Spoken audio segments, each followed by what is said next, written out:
In this video, we'll try to understand what are SQL Server constraints. So as you can see, uh, SQL Server has almost 7 constraints. So our agenda will be what is constraint, then different types of constraint in SQL Server, and we'll try to explain each constraint, and then we'll go for a demo on those constraints. We'll also cover interview questions related to the constraints. So let's start. What is a constraint? So SQL Server constraints are used to specify rules for the data in a table. For example, if you want a column should not allow a null value, then we'll specify a constraint for it. Or sometimes it may happen that I have an age column and I do not want any age which is below 18 years to be added there in the table. So we'll try to add constraint on the table so that these things can be limited.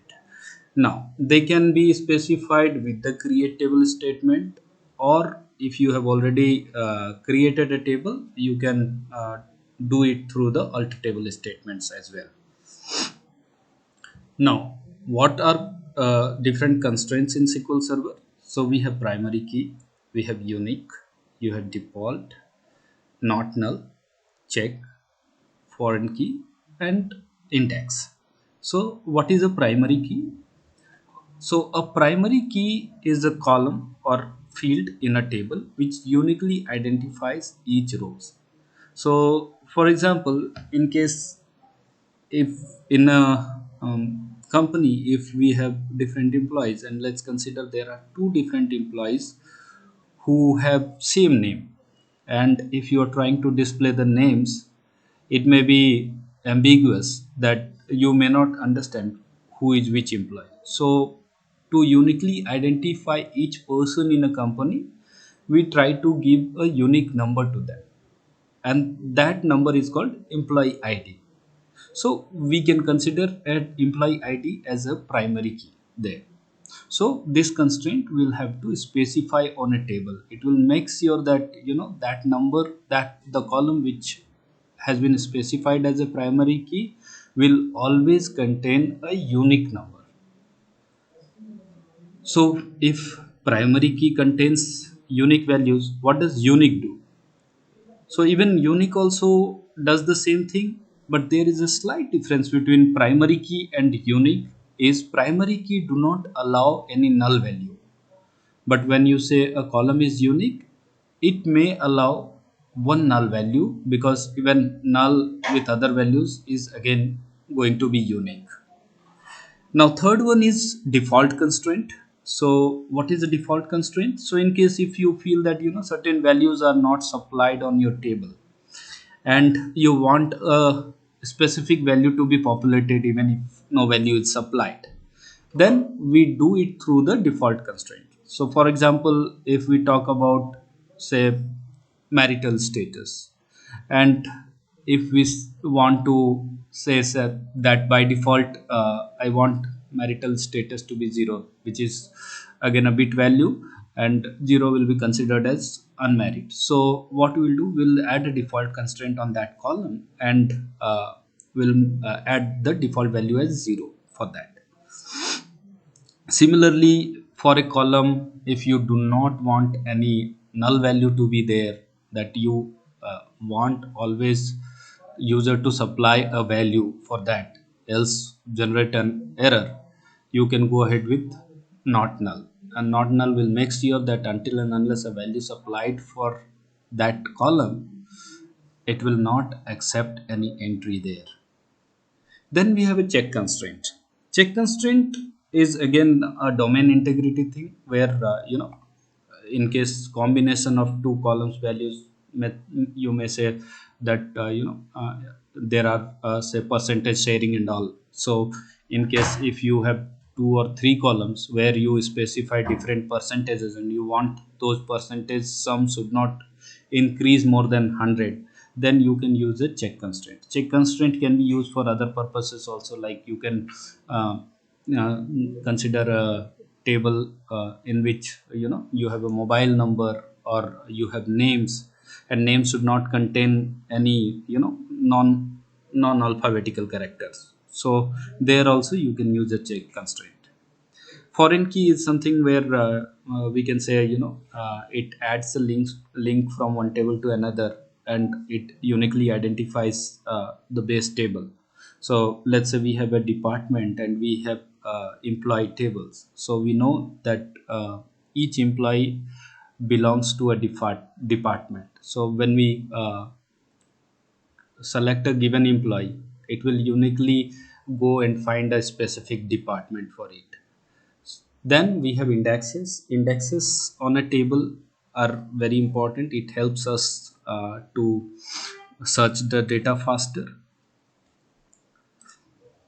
Now, common interview questions related to the constraints are: what is a check constraint? As I told little ago, that check constraint can help you enforce the domain integrity, where some of two or three column values should not exceed a given number, or age should not be below 18, kind of. And we see the next connected questions, that how will you make sure that age in a column should allow always greater than 18 only. So we'll check that these in a demo as well. So, and then what is the difference between unique and primary key?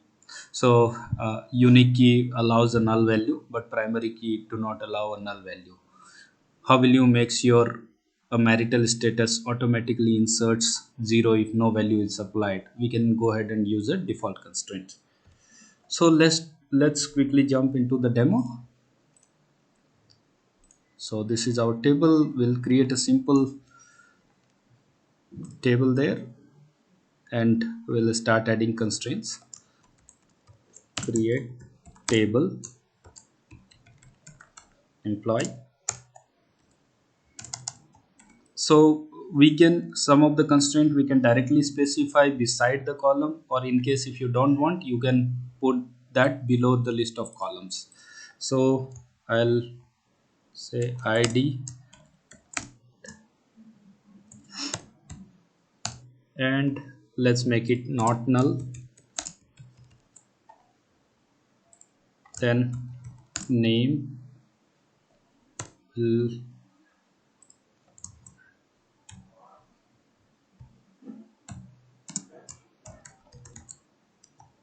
varchar 10,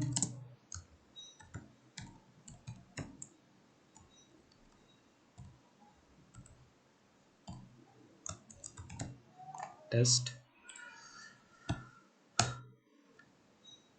So we have used two constraints till now. Let's make add another constraint. Okay, we'll add a primary key at the bottom. So then we have age, and we are putting it int. Let's go ahead and add constraints, other constraints.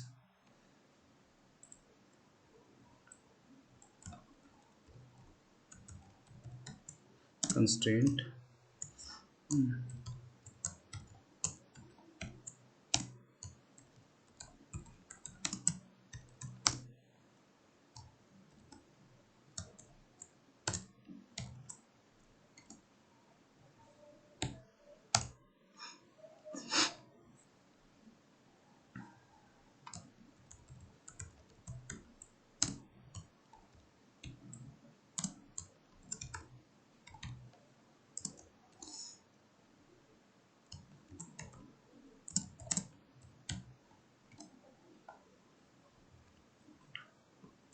so we have unique constraint will check later. We have used default, we have used not null, check, and then primary key. Foreign key is where again we need two tables. So when we will go through keys, we'll use foreign key there in next video, but we'll explain unique as well. And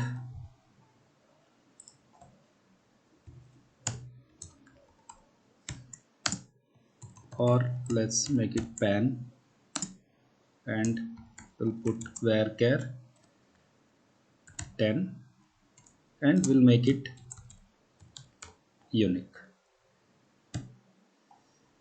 So we can add this here as well in the constraint.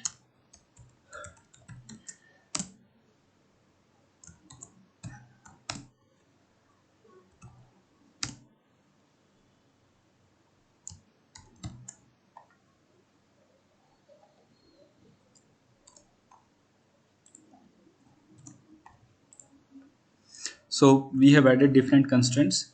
What is the benefit of adding constraint here is, whatever name we specify, it takes the same name. In case if we are adding a constraint here, then it by default create a constraint with some system generated id. So let's quickly go ahead and execute this. I already have a table called employee. Let's drop it. Drop table employee. Let's go ahead and create this.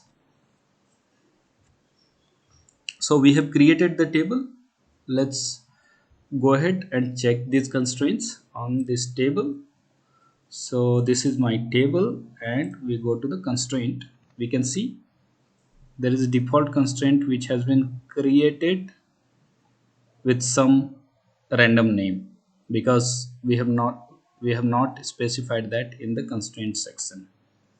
So we can see that, and then we have a check constraint, and if you see here, our primary key has been created. So we have check, we have a unique constraint also, that is pan is to be unique. So let's go ahead and add something. So insert into employee, and we'll see how, in case if we are trying to add null for id, it will give an error.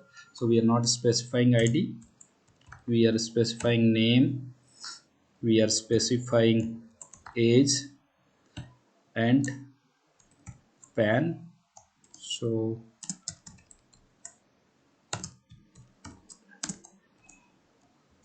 we'll see what error we are getting if we are not adding any value for id. And age will keep it greater than 20 for now, so that we'll see how it is displaying. And then we have pan. So for pan we'll put something, and let's execute this. So here it says cannot insert null into column id, because we have specified not null, and at the same time we have also specified it as a primary key. So even if we are not going to if we will remove not null, even then also it will not allow a null value, because a primary key do not use a null value, and it always uses a unique value. Now let's go ahead and add a value for id as well. So we'll go and add value for id as 1. Now we will not supply any value for name. Let's remove name, and we'll see that a default value gets inserted. So one row has been added, and name should contain test, because we have already created a default constraint. So let's select from employee, and let's see what we are getting. So we can see our value got inserted. Now let's try to add a age of 13 and change the id to 2, and see what we are getting.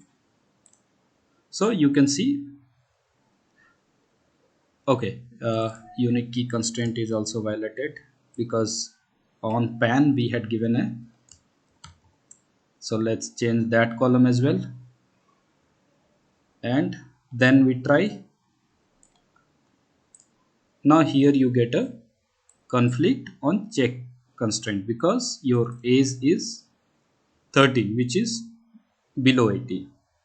So this is how you can work with constraints. So we saw how unique constraint can be enforced, primary key, check constraint, default, and all. In next session, we'll go ahead with keys and foreign key and indexes. Thank you.